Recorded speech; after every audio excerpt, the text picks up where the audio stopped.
Perquè jo recorde, jo, en 10 o 11 anys, vivint en la barraca, els palangres, els arts de piscar, els mornets, els mornellots, i el meu iaio, que era piscador de la mar, i després se passa així a l'Albufera, i mon pare piscador, el més de tots. I pobret, tinc 3 filles, que allò va ser una desgràcia, havia haver tingut 3 xics. Com no anem a canviar això? I això, jo sempre ho deia, mon pare, jo sempre anava a ajudar-li a mon pare a fer gamba i a arreglar la vela i a ficar els rems, i me deia, tu havies d'haver sigut xiquet, tu havies d'haver sigut xiquet. Jo sempre tenia... Però és que jo també hauria pogut fer el mateix seguint xica. Jo pensava, perquè no tinc que anar amb mon pare, i ma mare li digué un dia a mon pare, ella no té que anar més en tu, ella no té que... Perquè ja eres una dona. Ja havia tingut el que havia de tindre i ma mare no volia que jo anara, i mon pare feia, sí, clar, com jo no tinc xics. I així jo ho tenia des de xicoteta, això. La inquietud, nosaltres l'hem tingut. Clar, l'hem tingut sempre. Nosaltres i més, però vamos. Ara, per lo menos a mi, quan jo més me notí, va ser quan me vas casar, no, en el moment que ja es comencia a eixir en l'home que tinc, que vas dir, bueno, perquè els meus fills no van a ser, igual té fills que filles, perquè no van a ser els meus fills, i els meus nebots van a ser perquè la meva germana se casa en un pescador que no ha anat mai a pescar, però té tot el dret, ha pogut fer el que li ha donat la gana. I jo, per què no? Ahir jo ja es comença. Ahir va ser quan a mi més se ho noti. I més quan fem les reunions, que estaven tots els amics, sols parlaven de pesca, i jo veia que nosaltres no podíem entrar en aquest círcul, nosaltres no entràvem. Però és que el paper de la dona el teníem assumit, que era el que ens tocava, i punto. Les dones ni veu ni vot, i vi blanc. Vi negre no podies veure que era de hòmens. Jaume I reconeix legalment l'activitat de la pesca a l'Albufera i concedeix aquest privilegi exclusiu als pescadors homes del poble del Palmar. Es veta a les dones i als seus fills la possibilitat de pescar. Ho fan mitjançant el diàleg.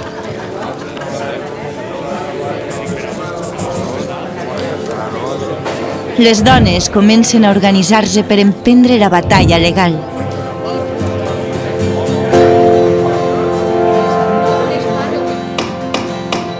La justícia dona la raó a les dones. S'obliga a la comunitat de pescadors a acceptar les dones com a sòcies amb els mateixos drets que els homes.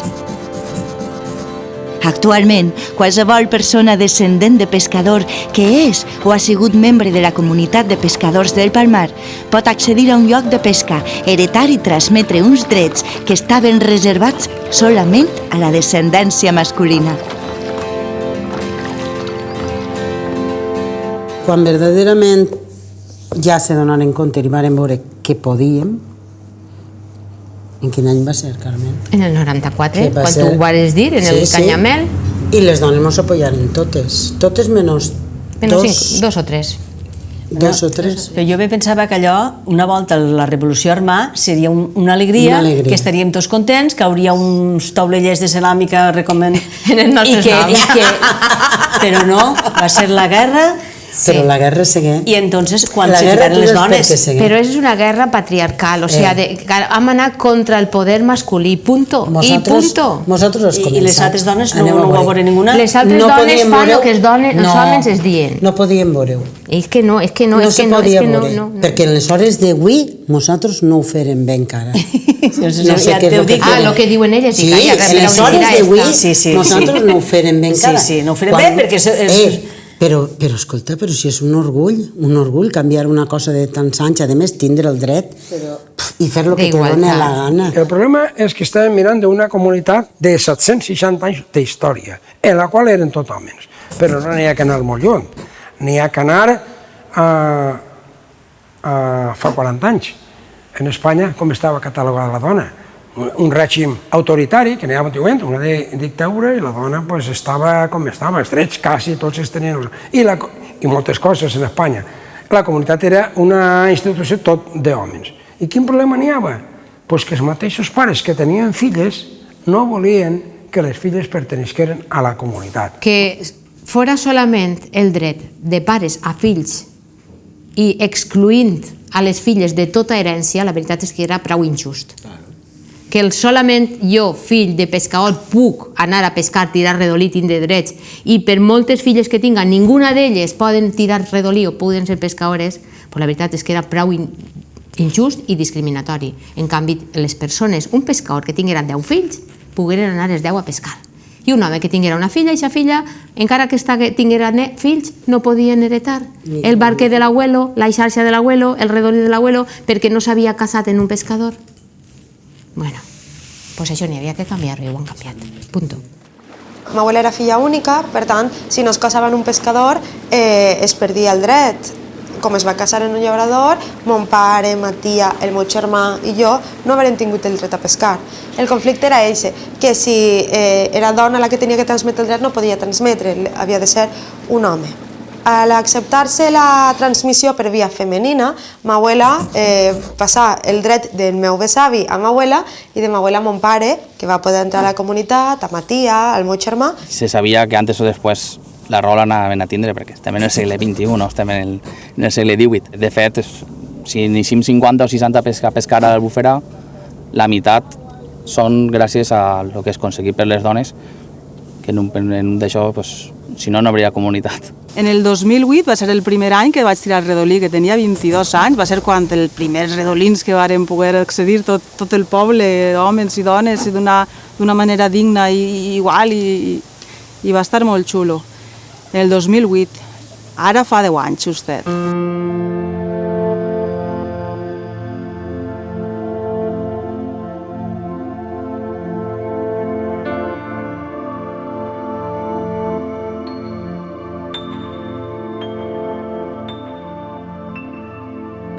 Els redolins és un sorteo que fan.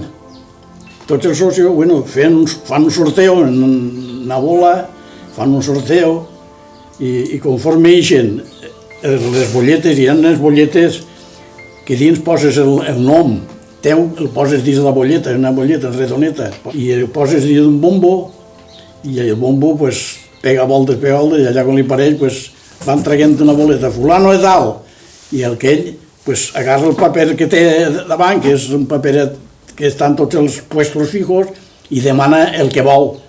Sempre sol guanyar els millors, es comencen sempre demanant sempre els millors. En el moment que se feia el sorteig i tenien tal calà, tal puesto de pesca, els homes seguida a les dones a comprar-los fil, a fer mornells, a fer paraeres, i a veure, mon pare sempre era la calà de 40 mornells, no de 20. Però tu li ajudaves a ton pare. I claro, i ma mare, totes les dones passaven des de juliol fins ara a la Segla Arròs, totes assentades fent mornell. Això és una faena que és molta feina, i si no tens això no tens res, ja te dic jo, que si no tens la base que és això no tens res. Entonces feien les dones anar al camp més, que no tenien ningú mèrit.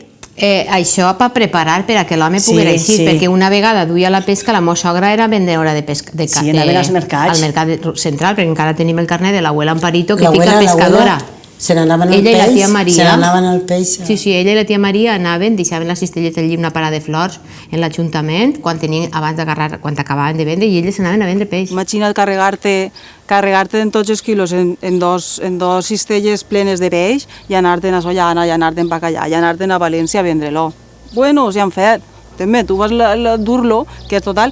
Així, que és el pas, l'únic que es faltava era pujar a la barca i anar-se'n. I això és l'únic pas que li faltava a una dona per dir, sou pescadora.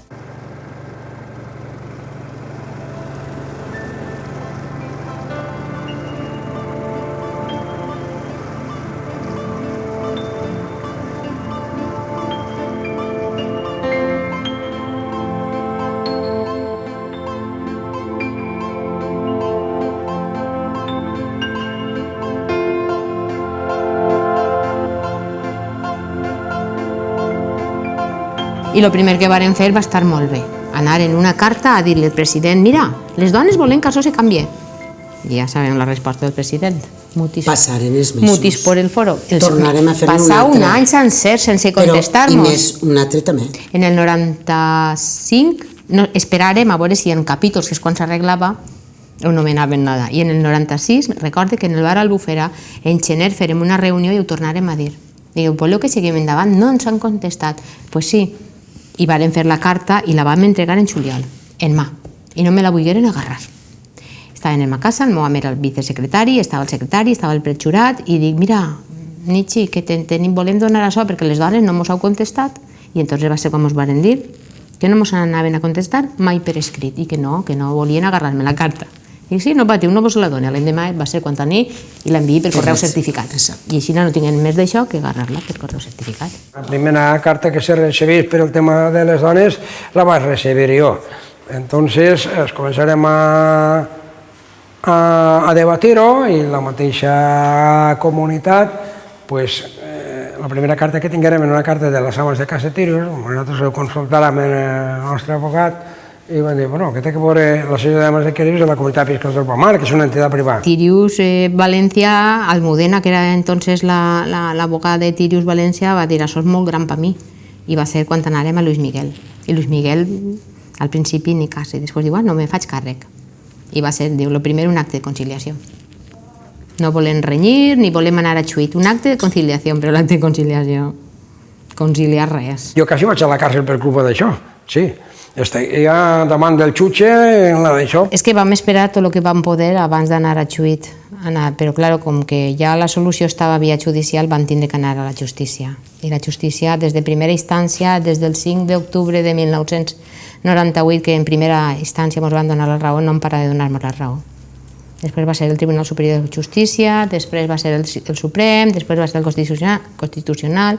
Però ells anaven recorrint tot, i se feu llarguíssim. Se dilatà molt en el temps el procés de que per acceptar una dona se dilatà com 10 o 12 anys. Jo tenia 9 quan començaren i potser quan tenia 22.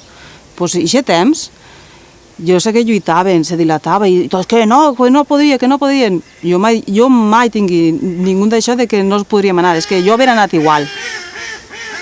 Aunque me ho hagueren prohibit, aunque me digueren dir, jo sempre diria, me recordo que això ho repetia molt, jo dic, ja me poden dir vegades que no vaig, que no són ningú per dir-me que no puc fer alguna cosa perquè vulguin ells.